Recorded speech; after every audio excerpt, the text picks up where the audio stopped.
Dans ce cours, on va s'intéresser à la diffraction à l'infini, ou ce qu'on appelle la diffraction de Fraunhofer.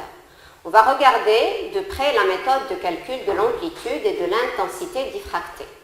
On montrera également un montage expérimental qui remplit la condition de la diffraction à l'infini. Nous reprenons ici le même schéma que celui utilisé dans la capsule 1, dans le but de donner la forme finale de l'amplitude de diffraction dans les conditions de Fraunhofer. Nous appelons U' le vecteur normé dans la direction de diffraction ON.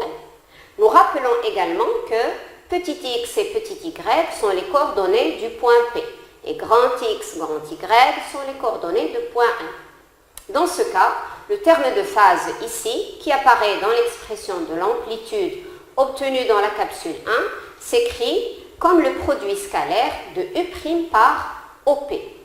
L'expression de l'amplitude diffractée devient alors la suivante.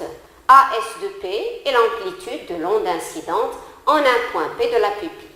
Le terme moins KU' OP représente la différence de phase pour les trajets situés après la pupille de l'onde diffractée dans la direction U' entre le point P et O. Avec notre convention de compter positivement les retards de phase, nous aurons moins KU' scalaire OP négatif, car la vibration diffractée par P est en avance sur celle diffractée par O. Partant d'une onde incidente plane qui se propage dans la direction d'incidence U, AS de P, qui est l'amplitude de l'onde incidente en un point P de la pupille, est égale à l'amplitude incidente au point O fois l'exponentielle JKU scalaire OP. Ce terme exprime simplement la différence de phase pour les trajets situés avant la pupille entre les points P et O.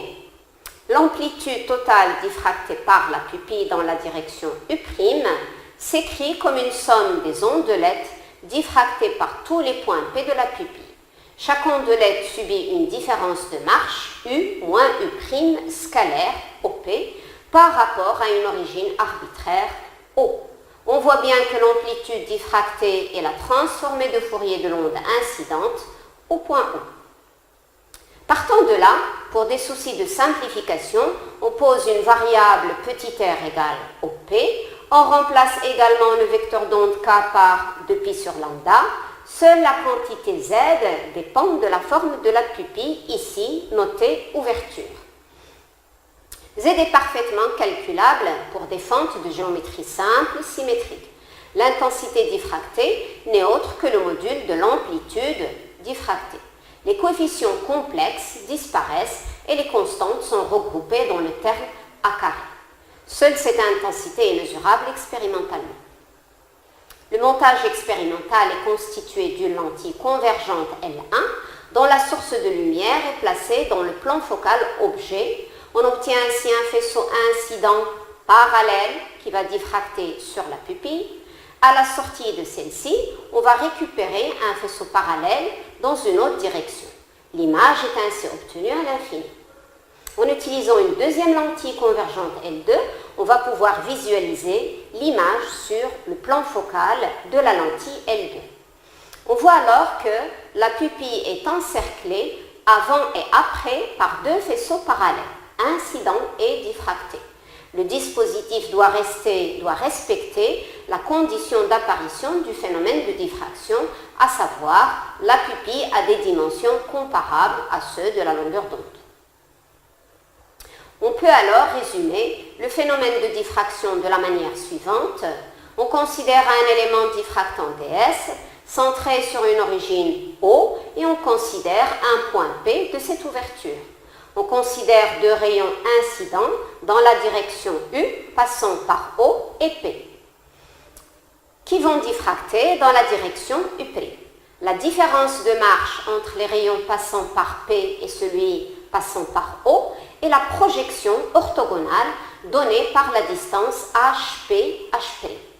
Elle est donnée par les projections du vecteur OP une fois sur U et une fois sur U'. On introduit alors le déphasage de pi delta sur lambda. La vibration diffractée dans la direction U', donnée ici par le point M, par le point P est en avance de phase par rapport à U, d'où le signe moins avec notre convention. De même, la vibration incidente atteint P en retard par rapport à O, d'où le signe plus.